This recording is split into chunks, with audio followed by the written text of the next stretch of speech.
नमस्कार, आप सभी का स्वागत है मेरे इस यूट्यूब चैनल एनहांस विद वंदना में। जैसा कि हम रोज़ाना सूजसी बुलेटिन कवर करते हैं, उसी कड़ी में दिनांक 1 नवंबर 2025 की सूजसी बुलेटिन की जो इम्पोर्टेंट न्यूज़ हमारी एग्ज़ाम के लिए ज़रूरी है, वो हम कवर करने वाले हैं। देखिए, पहली जो न्यूज़ है वो है सहकार से समृद्धि, जो गवर्नमेंट का अभियान है कि सहकारिता में ज़्यादा से ज़्यादा लोगों को जोड़ा जाए, उसके तहत क्या क्या लक्ष्य गवर्नमेंट ने अचीव किए हैं, उससे रिलेटेड ये न्यूज़ है। इसमें से हम वो न्यूज़ देखेंगे जो हमारी एग्ज़ाम के लिए इम्पोर्टेंट है।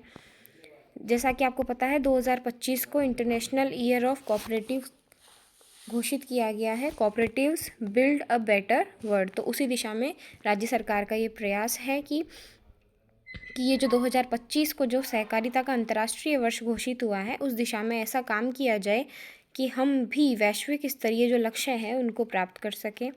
दूसरी जो न्यूज़ है वो है प्रवासी राजस्थानी दिवस। जैसा कि डेली की सूजस में आपको ये कवर मिलता है, तो ऑब्वियस आपके एग्ज़ाम में भी आपको देखने को मिलेगा। 10 दिसंबर को जयपुर में हम प्रवासी राजस्थानी दिवस मना रहे हैं। इसका प्रमुख उद्देश्य वैश्विक प्रवासी जो राजस्थानी समुदाय है उसका राजस्थान से जुड़ाव मजबूत करने के लिए महत्वपूर्ण मंच साबित करना है। इसके अलावा जो नेक्स्ट न्यूज़ हम देखेंगे वो देखेंगे पीएम कुसुम योजना में एक ही दिन में 5 सौर ऊर्जा संयंत्र स्थापित वाली न्यूज़ देखेंगे। और लास्ट में ये जो साइड में एक उत्तर मैट्रिक छात्रवृत्ति योजना की चर्चा है, इससे रिलेटेड हम कुछ बात पे गौर करेंगे। तो फर्स्ट न्यूज़ आपके सामने, जिसका हम डिटेल्ड एनालिसिस अभी करने वाले हैं। देखिए, सहकार से समृद्धि की संकल्पना को साकार कर रही राज्य सरकार 7.34 लाख के निर्धारित लक्ष्य की तुलना में 8.90 लाख से अधिक नए सदस्य बनाएंगे। देखिए, न्यूज़ ये है कि ज़्यादा से ज़्यादा लोगों को सहकारी जो समितियां हैं उनसे जोड़ा जाए। इसके लिए सरकार ने सहकार सदस्यता अभियान चलाया था कि ज़्यादा से ज़्यादा लोगों को सहकारी जो समितियां हैं उनसे जोड़ा जाए, सहकारिता के अंदर ज़्यादा से ज़्यादा लोगों का इन्वॉल्वमेंट हो, जिससे एक प्रॉपर फ्रेमवर्क जो है वो लोगों के बीच में तैयार हो।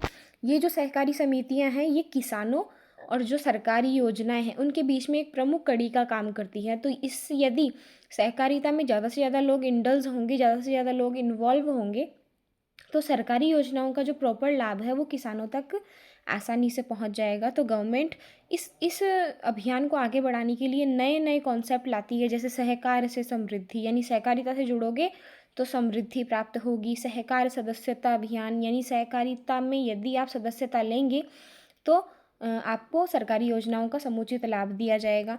इसके लिए गवर्नमेंट ने 1706 ग्राम पंचायतों में पेक्स जो उसकी गठन के लिए सर्वे की कार्यवाही पूर्ण कर ली है। हर ग्राम पंचायत में सहकारी समिति की एक प्रमुख संस्था होती है, पैक्स। पैक्स PACS, जिसका फुल फॉर्म होता है प्राइमरी एग्रीकल्चरल क्रेडिट सोसाइटी, जिसका पूरा नाम है प्राइमरी एग्रीकल्चरल क्रेडिट सोसाइटी। अर्थात हिंदी में यदि मैं बात करूं तो इसका पूरा नाम है प्राथमिक कृषि साख समिति। अब आपको इसके नाम से पता चल रहा होगा कि ये एक, पहली बात तो एक समिति है। इस समिति का गठन प्रत्येक ग्राम पंचायत के स्तर पे होता है, अर्थात हर ग्राम पंचायत स्तर पे एक PACS का गठन हो रखा है, एक PACS बनी हुई है। ये एक प्रकार की समिति है। पहली चीज़ तो आपके माइंड में ये आनी चाहिए। दूसरा, ये प्राथमिक है। प्राथमिक अपने आप हो गई क्योंकि ये सबसे निचले स्तर पे है। सबसे निचला स्तर है पूरे पंचायती राज का ग्रामीण गांव, तो गांवों के अंदर बनेगी और कृषि से संबंध रखती है। और कृषि में भी किससे संबंध रखती है? साख यानी क्रेडिट, उधार देने से संबंधित रखती है। तो यह वह समिति है जो किसानों को कम ब्याज दर पे ऋण मुहैया करवाती है। इसके अलावा इसका और क्या काम है? इसके अलावा इसका काम है कि जो बीज है, उर्वरक है, कीटनाशक है, जो कि सरकार के द्वारा भेजे गए हैं, उनको किसानों को किस तरह से डिस्ट्रीब्यूट किया जाए, ये भी इसका काम है। इसके अलावा जो जितनी भी किसानों से संबंधित सरकारी योजनाएं हैं उनका लाभ किसानों तक किस प्रकार से पहुंचाया जाए, तो ये अंतिम कड़ी है। राज्य सरकार के सहकारिता विभाग में जो भी सचिव बैठा है, उसने जो भी स्कीम बनाई है उसको सबसे निचले लेवल पे जो डिक्रूट करती है, जो सबसे लास्ट के अंदर काम करती है और किसानों के लिए सबसे पहला चेहरा है यदि सहकारिता में, तो वो है पैक्स। तो ये एक बहुत ही इम्पोर्टेंट पार्ट माना गया है सहकारिता का। तो इस समय राज्य सरकार का ये प्रयास है कि ज़्यादा से ज़्यादा ग्राम पंचायतों में पैक्स का गठन हो। ऐसी कोई पंचायत नहीं हो जिसमें PACS नहीं बना हो, यानी प्राइमरी एग्रीकल्चरल साख समिति का निर्माण ना हुआ हो। इसके लिए सरकार ने अच्छे प्रयास किए हैं और अक्टूबर माह में आयोजित किया गया सहकार सदस्यता जो अभियान है वो राज्य में सहकार आंदोलन को नई ऊंचाइयां देने की दिशा में अहम कड़ी साबित हुआ है। अब यदि आपसे पूछा जाए कि सहकार सदस्यता अभियान की अवधि क्या थी, तो आप देखिए, सहकार सदस्यता अभियान की अवधि पूर्व में 2 से 15 अक्टूबर निर्धारित की गई थी, लेकिन जब इसके आशाजनक परिणाम हमें दिखे तो हमने इसे 22 अक्टूबर तक एक्सटेंड कर दिया। 2 अक्टूबर से, यानी महात्मा गांधी जयंती से 15 अक्टूबर तक ये चलाया गया था शुरू में सहकारिता से जोड़ने वाला अभियान। लेकिन जब इसके आशाजनक हमें परिणाम हुए तो हमने इसे एक्सटेंड कर दिया, 22 अक्टूबर तक बढ़ा दिया। ठीक है, आप ये जानकारी भी याद रखिएगा। इसके अलावा अभियान के तहत लगभग 8,500 पैक्स के स्तर पर शिविरों का सफलतापूर्वक आयोजन हुआ। 8,500 जो प्राथमिक जो कृषि सहकारी समितियाँ पैक्स थी, उनमें विभिन्न प्रकार के कैंप लगाए गए और जो गतिविधियां हैं वो आयोजित की गई। युवाओं एवं महिलाओं को अधिक संख्या में सहकारिता से जोड़ना इस अभियान के तहत सबसे प्रमुख गतिविधि थी, क्योंकि वर्तमान समय में यदि सहकारिता से जुड़ने का लाभ सबसे ज़्यादा यदि कोई उठा सकते हैं तो वह है युवा और महिलाएं। तो सरकार का भी यही प्रयास है कि युवाओं और महिलाओं को अधिक संख्या में सहकारिता से जोड़ा जाए, क्योंकि ये समाज के वो स्तंभ है जो कहीं ना कहीं दरकिनार कर दिए जाते हैं, अथवा ये समाज की मुख्य धारा में शामिल होते हुए भी सरकारी योजनाओं का लाभ नहीं ले पाते हैं। तो गवर्नमेंट यही चाहती है कि ज़्यादा से ज़्यादा जो सहकारी समितियां हैं, जो ज़्यादा से ज़्यादा सहकारिता है, उसका जो नेटवर्क मजबूत किया जाए, जिसके अंदर प्रमुख रूप से युवाओं और महिलाओं को शामिल किया जाए। तो इस तरह से ये न्यूज़ हमने कवर कर ली है। नेक्स्ट, ये मैंने बता दिया, 2025 को इंटरनेशनल ईयर्स ऑफ कोऑपरेटिव्स घोषित किया गया है। नेक्स्ट जो न्यूज़ है वो प्रवासी राजस्थानी दिवस के संबंध में समीक्षा बैठक है। गवर्नमेंट नवंबर माह में पर्यटन प्री मीट आयोजित करेगी। अभी तक आपने देखा प्रवासी राजस्थानी के 3 मीटअप हो चुके। पहला हैदराबाद, दूसरा सूरत और तीसरा आपने देखा था कोलकाता में। अभी जो है वो पर्यटन की प्री मीट है पर्यटन मंत्रालय की नवंबर महीने में, तो आप ये भी देखिएगा, इतना कोई इम्पोर्टेंट मुझे लग रहा नहीं है। प्रवासी राजस्थानी दिवस का प्रमुख उद्देश्य हम क्या मान रहे हैं, प्रवासी राजस्थानी जो समुदाय है उसका राजस्थान से जुड़ाव मजबूत करने के लिए हम ये लेके आ रहे हैं। 10 दिसंबर को जयपुर के अंदर मनाया जाएगा। हम डेली इस न्यूज़ को कवर करते हैं। ये देखिए, पूर्व गतिविधियों के रूप में हैदराबाद, सूरत एवं कोलकाता में प्री मीट का आयोजन हो चुका है और नवंबर माह में पर्यटन प्री मीट का आयोजन भी किया जाएगा। तो इस तरह से ये न्यूज़ कंप्लीट होती है। नेक्स्ट जो न्यूज़ है वो है PM कुसुम योजना में एक ही दिन में 5 सौर ऊर्जा संयंत्र स्थापित।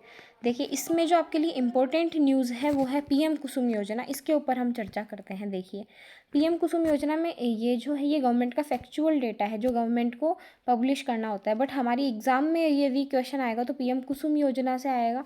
ये मैं केवल 3rd ग्रेड की रीट मेंस की बात नहीं कर रही हूँ, ये मैं जितने भी एग्ज़ाम आने वाले समय में आ रहे हैं, CO RO, आपका विमेन सुपरवाइज़र वाला हो गया, और ऐसे जो भी एग्ज़ाम जिनके अंदर करंट अफेयर्स गवर्नमेंट की स्कीम्स आती है उसके लिए ये लाभदायक है। तो देखिए, PM कुसुम योजना क्या है। तो सबसे पहले कोई योजना है तो योजना की कोई तिथि भी है।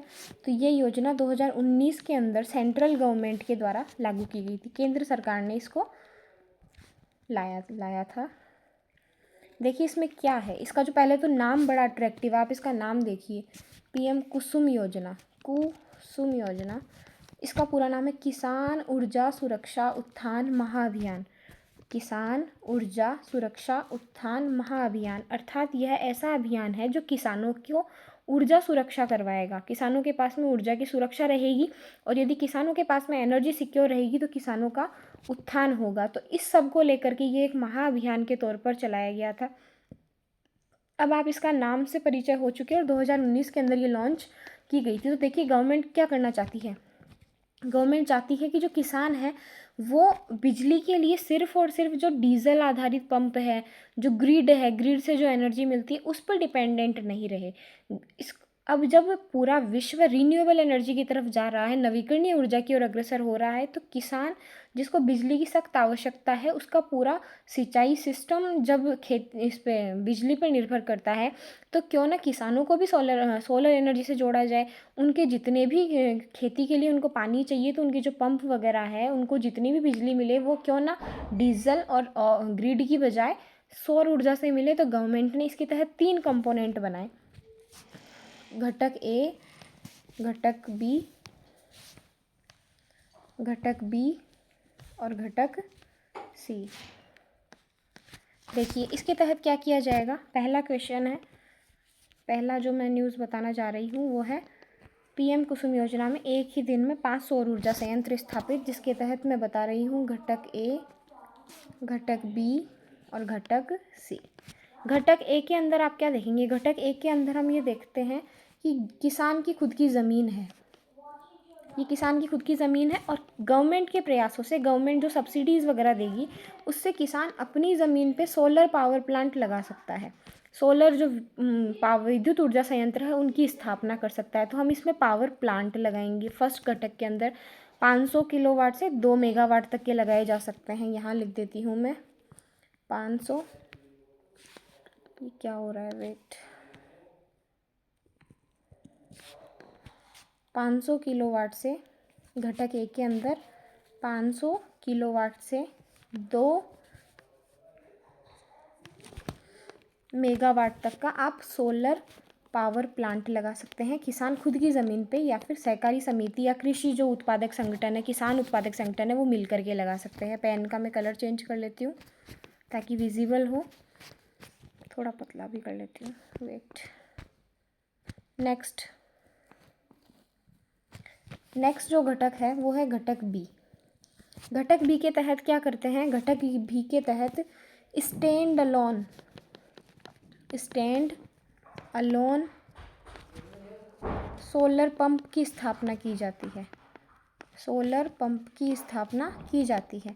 ये उन क्षेत्रों में की जाती है जहाँ पे जो किसान है वो ग्रिड से जुड़े हुए नहीं हैं, ऑफ ग्रिड क्षेत्र है, जहाँ किसानों को ग्रिड से बिजली आपूर्ति नहीं होती है, उन इलाकों के अंदर government stand alone solar pump की स्थापना करती है। गवर्नमेंट का उद्देश्य है कि सोलर पंप की स्थापना की जाए, जबकि आपने देखा घटक एक के अंदर सोलर पावर प्लांट की स्थापना करना प्रमुख उद्देश्य था, जबकि घटक बी के अंदर गवर्नमेंट का उद्देश्य है कि सोलर पंप की स्थापना की जाए। तो आई होप आपको इन दोनों घटक में अंतर समझ आया होगा। घटक बी के तहत गवर्नमेंट का उद्देश्य है कि जो सोलर पंप है उनकी स्थापना की जाए, और किन क्षेत्रों में की जाए, जहाँ पर कि ऑफ ग्रिड है, ग्रिड से किसानों को बिजली प्राप्त नहीं हो रही है। तो इसके अंदर 7.5 यानी 7.5 हॉर्स पावर तक का पंप स्थापित किया जा सकता है। नेक्स्ट आप सोचेंगे तीसरे घटक में क्या है, और आप बात कर रहे हैं वो भी कंपोनेंट सी से रिलेटेड ही है। ये जो स्कीम है ये भी कंपोनेंट सी के तहत ही बात कर रही है। अब देखिए घटक सी क्या है। घटक सी में मान लो ये किसान का खुद का खेत है और किसान ने यहाँ पे कृषि पंप लगा रखा था। अब ये कृषि पंप जो डीजल से चलता है और जो ग्रिड से बिजली आती है उससे चलता है। ये जो कृषि पंप है ये डीजल से चलता है और जो ग्रिड से बिजली आती है उससे चलता है। अब इसके अंतर्गत आप क्या कर सकते हैं, सरकार क्या करेगी, गवर्नमेंट का प्रयास रहेगा कि क्यों ना ये कृषि पंप जो किसान ने स्थापित कर रखा है इसी का सोलराइजेशन कर दिया जाए, इसी का सौरीकरण कर दिया जाए। अर्थात इस जो कृषि पंप को पहले डीजल से चलाया जाता था, ग्रिड से चलाया जाता था, क्यों ना अब इसको सौर ऊर्जा की सहायता से चला दिया जाए। इससे क्या होगा, किसानों को अतिरिक्त आय की प्राप्ति होगी, अतिरिक्त बिजली का सृजन होगा। यदि अतिरिक्त बिजली का सृजन किसानों को हो रहा है, अतिरिक्त बिजली का सृजन किसानों को हो रहा है, तो किसान क्या करेंगे, इतनी मान लो इनके खेत के अंदर बिजली का सृजन हुआ है, सोलर पंप लगा दिया, उसके बाद में अब जो बिजली का सृजन हुआ, किसान को जितनी बिजली चाहिए थी किसान ने उतनी रख ली। अब जो एक्स्ट्रा बिजली है वो डिस्कॉम कंपनियों को बांट दी। जैसे कि राजस्थान में 3 डिस्कॉम कंपनियां हैं, जयपुर डिस्कॉम, जोधपुर डिस्कॉम और अजमेर डिस्कॉम। अब इससे क्या होगा, इन डिस्कॉम कंपनियों को यदि ये जो किसान है वो बिजली बेचेगा तो किसान को अतिरिक्त आय की प्राप्ति होगी। तो ये पीएम कुसुम योजना एक बहुत ही वर्सेटाइल योजना है जिसका प्रमुख उद्देश्य किसानों को ऊर्जा सुरक्षा देना, साथ ही पर्यावरण अनुकूल व्यवहार करना, इसके अलावा किसानों की आय में वृद्धि करना, उनके लिए किसानों को अतिरिक्त आय का सृजन करना। अब आप सोच रहे हैं कि ये एकदम से इतना ईजी नहीं है इतना सारा काम करना, तो गवर्नमेंट इसको चरणात्मक रूप से लागू करती है।